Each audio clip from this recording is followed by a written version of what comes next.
चलिए तो अब हम लोग चलते हैं इसके परिभाषा की ओर। परिभाषा होता क्या है, तो आप लोगों से एक विनती भी है कि जल्द से जल्द इस HB मैथ्स क्लासेस के चैनल को इतना डेवलप कर दीजिए कि ताकि मेरा भी मनोबल बढ़ा रहे और आपके सबके पीछे जो है कड़ी से करें हम और मेहनत करके आपको अच्छे से अच्छे वीडियो से मुलाकात कराएंगे और आपको समझ में भी आएगा। तो लाइक करिए, सब्सक्राइब करिए, दोस्तों को जल्द से जल्द भेजने का भी काम करें। तो चलिए, तो आइए अब हम लोग चलते हैं इसके परिभाषा की ओर कि मैट्रिक्स होता क्या, उसको लिखते कैसे हैं, समझ गए ना। तो चलिए हम लोग तो इसलिए इसको अच्छे प्रकार से समझने का कोशिश किया था इसके जस्ट पहले। तो हम लोग परिभाषा की ओर बढ़ते हैं। तो आव्यूह क्या है, it is a rectangular array, it is a rectangular array of mn elements arranged in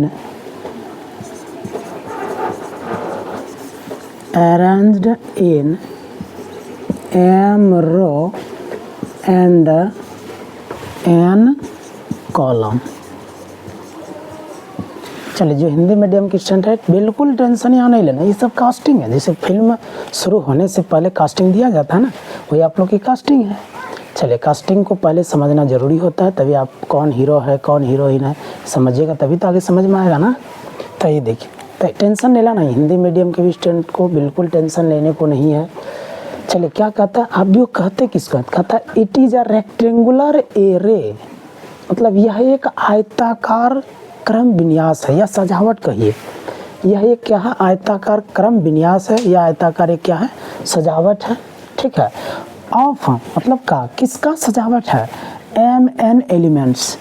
आप देखिए mn यहाँ पर क्या है, जैसे आपने अभी जो कुछ ध्यान देंगे, पुनः एक एग्जांपल लेते हैं 3 2 5 6 0 3, इस प्रकार से दे दिया। इसमें रो की संख्या कितना है, 1 2, कॉलम की संख्या कितना है, 1 2 3, तो ये हो गया 3।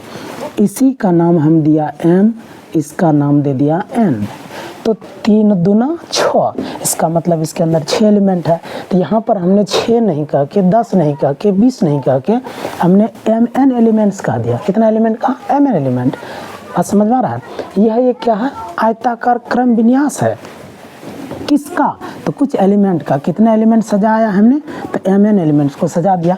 अरेंज करना है, किस रूप में अरेंज करना है, तो इन m रो, कितना रो, m रो। जैसे यहाँ पर देखिए रो की संख्या यहाँ कितना है, 2, तो हम लिख रहे हैं वहाँ m रो। अब m का जगह 2 हो जाए, m का जगह 3 हो जाए, m का जगह 4 हो जाए, m का जगह 5 हो जाए। आप समझ रहे हैं। एंड और n कॉलम की संख्या कितना, जैसे n हो गया कॉलम की संख्या, तो n का मान 3, n का मान 4, n का मान 5, ये हो गया कॉलम की संख्या। तो यानी आव्यूह एक क्या है, आयताकार क्रम विन्यास है, एक आयताकार सजावट है, जिसके अंदर हम लोग mn एलिमेंट्स को क्या करते हैं, सजाते हैं। और जहाँ शर्त है m रो की संख्या है और n क्या है, कॉलम की संख्या है। तो जब दोनों को गुना करते हैं तो इसके अंदर एलिमेंट की संख्या पता चल जाता है, कोई दिक्कत नहीं। और देखिए इसका जो सिंबल है, देखिए इसका सिंबल पर हम लोग चलते हैं। इसका जो सिंबल रहता है, चलिए इसका सिंबल देखिए, सबसे पहले एक छोटी ब्रैकेट ऐसे भी यूज करते हैं, या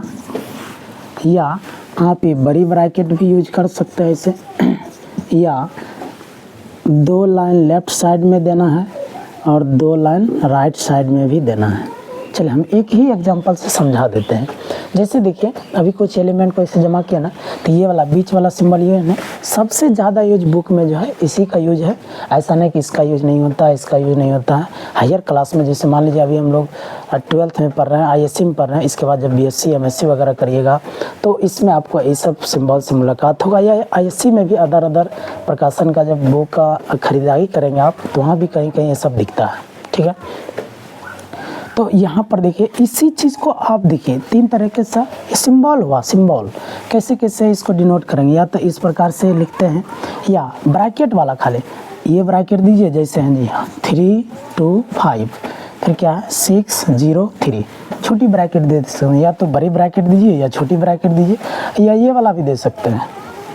चल देखिए, ऐसे भी आप लिख सकते थे 3 2 5 फिर 6 6 0 3 फिर ऐसे।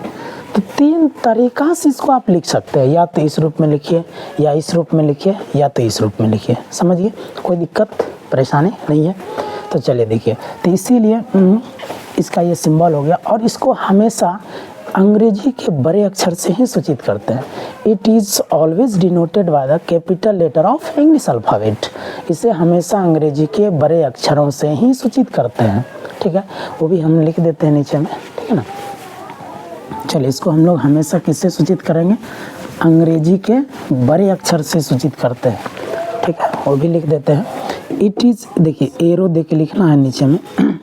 It is always denoted by the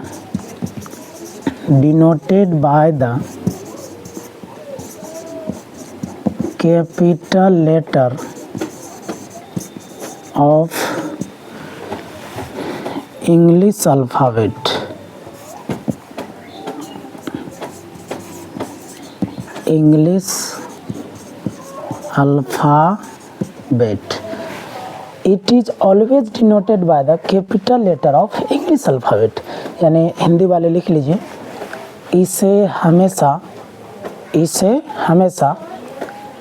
अंग्रेजी के बड़े अक्षर से सूचित किया जाता है। इसे हमेशा अंग्रेजी के बड़े अक्षर से सूचित किया जाता है। लिख लिए। चलिए, कोई टेंशन नहीं लेना, हिंदी हो या इंग्लिश मीडियम का स्टूडेंट हो, कोई परेशानी नहीं होने देंगे, एकदम वादा है। केवल आप रेगुलर बने रहिए, हर वीडियो को देखते रहें, लाइक करें, सब्सक्राइब करें, दोस्तों को ज़रूर शेयर करते रहें। चलिए अब देखिए, अब जैसे हम लेते हैं एग्जाम्पल ग्रेसिया बोलते हैं। ईजी मतलब एग्जाम्पल ग्रेसिया, जिसको आप उदाहरण भी कहते हैं, ठीक है। उदाहरण नंबर 1, अंग्रेजी के बड़े अक्षर को हम लोग ABCD कुछ भी मान सकते हैं।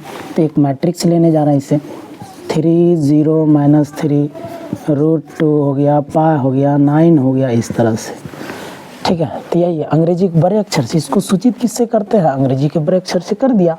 अब इसमें रो की संख्या कितना है, गिनिए, 1 2। तो रो की संख्या 2 है तो 2 लिखिए, फिर यहाँ पर क्रॉस का सिंबल लगाएं, फिर कॉलम की संख्या कितना हो गया कॉलम की संख्या गिनिए, 1 2 3। तो कॉलम की संख्या 3 हो गया। तो इस पूरे को हम लोग क्या कहते हैं? ऑर्डर। ऑर्डर मतलब कोटि, यानी इस मैट्रिक्स का ऑर्डर क्या है? 2/3 ऑर्डर का एक मैट्रिक्स है, ठीक है। तो आज के लिए अब इतना ही। पुनः हम लोग अब अगले क्लास में मिलते हैं। तो आप लोग इसी तरह से सोच समय दे करके पूरी से पूरी जहाँ भी दिक्कत परेशानी आए, ज़रूर आप कमेंट बॉक्स में कमेंट करें, और उसको हम समस्या का समाधान अवश्य करेंगे, ठीक है। तो इसी तरह एकदम रेगुलर बने रहिएगा, थ्योरी छोड़ना नहीं है। थ्योरी से ही हम लोग एक बहुत अच्छे ज्ञाता बनते हैं, ज्ञान के और अग्रसर होते हैं, ठीक है।